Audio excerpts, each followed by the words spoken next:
भर्ती भयूं रेजिमेंट कुमाऊं।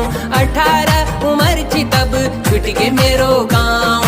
छोटी छोटी जवानी माँ राइफल मेरी कहानी माँ। छोटी छोटी